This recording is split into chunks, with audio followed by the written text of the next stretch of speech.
Resumen: la cándida Heréndira y su abuela desalmada. Heréndira era hija bastarda de Amadís, que murió en un duelo, y nieta de Amadís, que murió por fiebre. Su abuela, en cambio, era una mujer a la que la vida le había dado muchas vueltas. Fue así, que antiguamente era una prostituta que gracias a Amadís, consiguió escaparse de su asesinato. Después de la muerte de los Amadises, desempleó a sus criadas y convirtió a su nieta en la única sirvienta. Con todas las tareas que tenía, la abuela le añadía más y más, hasta que al final terminaba rendida del sueño. Medio dormida por los quehaceres habituales, se tendió en la cama dejando un candelabro encendido, al que después el viento conseguiría derribar. La desgracia le llegó al día siguiente, cuando los daños eran infinitos y no le quedaría vida para pagárselo. Así comenzó a prostituirse, obligada por la abuela. Cuando no hubo más hombres en el pueblo, se trasladaron a un pueblo mediante la prostitución de Heréndira. Decidieron quedarse en el pueblo donde un cartero transmitiría la nueva llegada, por ello esperó a nuevos clientes. Nuevo traslado, gracias al dinero conseguido, y nuevos clientes, incluido a Ulises. Un chico simpático que conoció una noche y al que se entregó sin dinero alguno. Al día siguiente, unos misioneros salvaron a Heréndira de las garras de su abuela. Estuvo varios días en el convento hasta que llegó a ser feliz. En cambio, la abuela esperó hasta el domingo de Pentecostés, recurriendo incluso al alcalde y al senador, en el cual los misioneros venían con concubinas embarazadas para casarlas obligatoriamente con los hombres que las habían dejado encinta. La abuela aprovechó y pagó a un joven para que se casara con su hija y pudiera salir del convento. En la boda, la niña admitió que se quería ir, pero con su abuela. En su casa, Ulises pensaba en Heréndira, cosa que se dio cuenta su madre, hasta que una noche decidió escaparse e ir a por ella. Viajó incansablemente por muchos pueblos, los cuales no sabían nada del paradero de esta. Pasó poco tiempo, cuando se encontraron y decidieron fugarse. Al acostar a su abuela y al escuchar el canto de una lechuza, trampa del joven, huyeron frente a los ojos del que no fue delator, el fotógrafo. Transcurrió poco tiempo desde que se escaparon hasta que les alcanzaron. Ya, en la frontera, se encontraban Heréndira y su abuela, donde las filas de hombres eran infinitas. Allí se encontraban todos: Blackaman el bueno, la mujer araña. La furia de las mujeres del pueblo despertó y como un perro, atada a la cama, la sacaron a la calle desnuda, hasta que alguien la tapó. Su nuevo viaje hacia el mar, comenzó cuando la abuela rebosaba de dinero.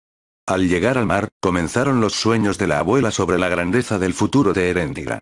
Pero otro acontecimiento desastroso sucedió. Ella solo quería ver a Ulises, quien sin despedirse de sus padres de muy buenas formas, partió hacia ella. Al verle, Heréndira le pidió que matara a su abuela. A la mañana siguiente, Ulises hizo una tarta en la cual había veneno.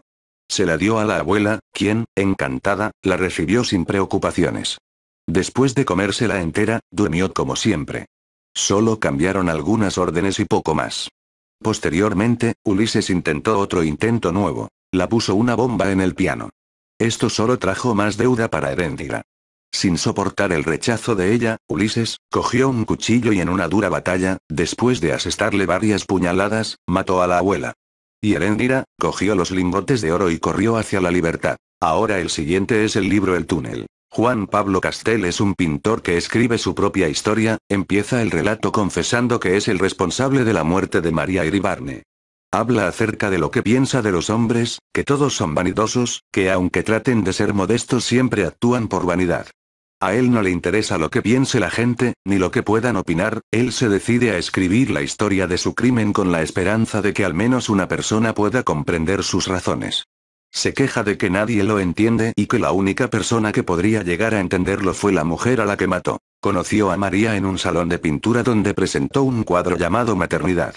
Explica que no soporta a los críticos que empiezan a comentar su cuadro y que los encuentra charlatanes.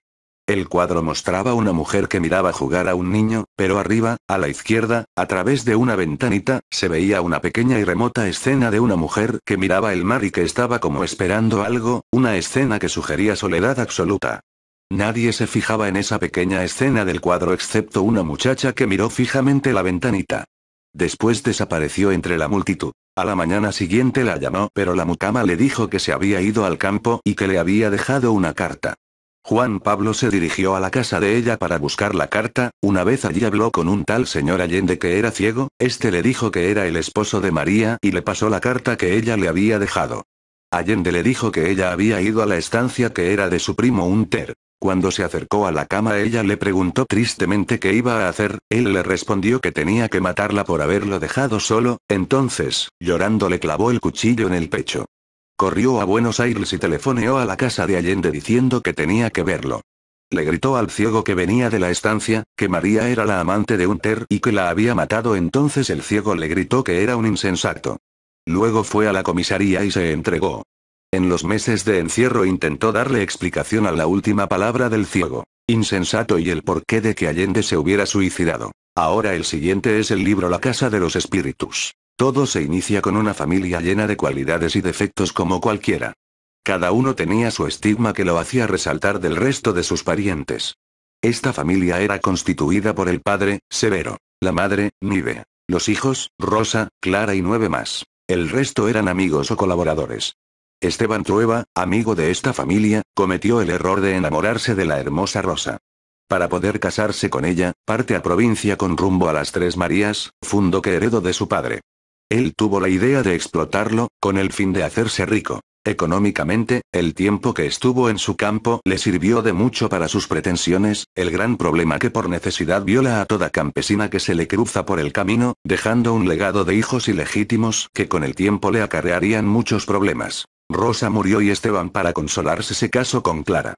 Los hijos de este matrimonio fueron 3, la primera Blanca, se crió con muchas comodidades, pero su amistad con Pedro III García, hijo de un campesino, la puso en un lugar social psicológico más bajo que sus padres.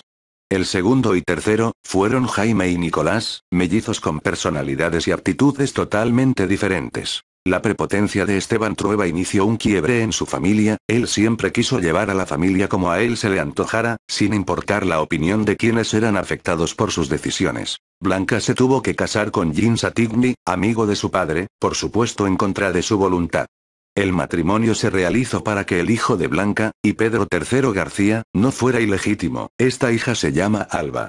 Esta niña tuvo una infancia mimada por sus tíos y en especial por su abuelo. En el país que se realiza la historia aparece la ideal marxista-leninista, la insistencia de los partidarios de esta ideología insistieron tanto que llegaron al poder. La variedad de ideologías en esta familia, como Esteban, quien fue senador por el Partido Conservador, y Blanca, amante de un cantante revolucionario, provocaron un quiebre definitivo en este difícil hogar. La muerte de Clara provocó que el senador sufriera como nunca lo había hecho. Su dolor solo se comparaba con lo que sintió al ver que los socialistas llegaran al poder por medio de la democracia. Esta victoria izquierdista tuvo como consecuencia el boicot por parte de los derrocados, boicot que finalizó con la toma del poder por medio de la fuerza. Por este golpe de Estado, Jaime murió fusilado por las Fuerzas Armadas, Alba fue violada y torturada, Amanda, novia de Jaime, fue muerta y Esteban se dio cuenta de que su país querido estaba en una crisis moral y política, en parte por su culpa. Ahora el siguiente libro es Juventud en Éxtasis. Este libro comienza en que Efren Alvear, un estudiante de odontología, se encontraba viendo fijamente a Joana, la joven más guapa de la universidad. Efren se encontraba en la fiesta de final de año, esta joven le había siempre causado una gran admiración por su gran belleza y sobre todo su hermoso cuerpo. Esa noche, como muy pocas, Joana se encontraba sola y sin rastro de su novio. Efren la veía siempre a cada lugar donde iba, dentro de la fiesta.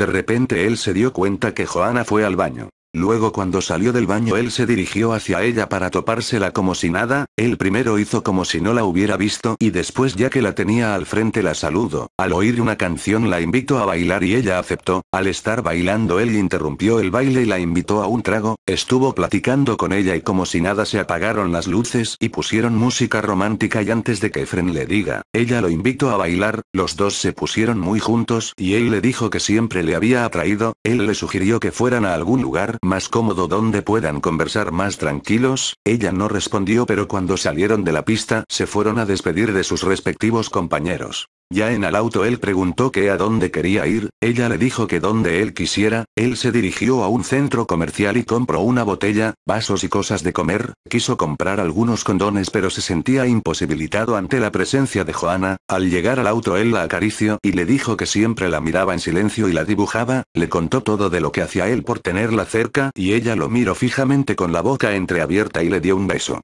Él enseguida le dio otro y enseguida se encontraron los dos ardientes, era hora de que él actuara, se dirigió a unos departamentos que él conocía, ella le preguntó que a dónde la había traído y él respondió que ahí podían conversar y beber más a gusto, ella se fue a dar un baño y cuando salió solo con la bata pasó lo que tenía que pasar. Ya después en su casa ya habiendo dejado a Joana sintió un ardor en la zona genital, al verse encontró una zona dañada con muchas llagas, él se puso a pensar en quién lo había infectado, no sabía quién porque había estado con muchas mujeres, se puso a pensar qué había hecho con Joana y ver si podía recordar algún indicio de que Joana tuviera alguna enfermedad, y no tenía nada. Al día siguiente él enseguida le habló a su amigo y maestro José Luis, este le dijo que él no podía ayudarlo porque era biólogo y no médico. Efren se dirigió a la biblioteca de su casa y empezó a buscar un libro de enfermedades venéreas, ahí encontró cada una de las diferentes enfermedades y sus síntomas, él enseguida pensó que era gonorrea, se puso a buscar los números de los doctores, al no encontrar ninguno se puso a buscar en la bolsa de su mamá y encontró el de un doctor llamado Dr. Asaf Marín, le habló a Joana y le dijo que le había contagiado una enfermedad venérea, ella le colgó y él le habló al doctor haciendo una cita.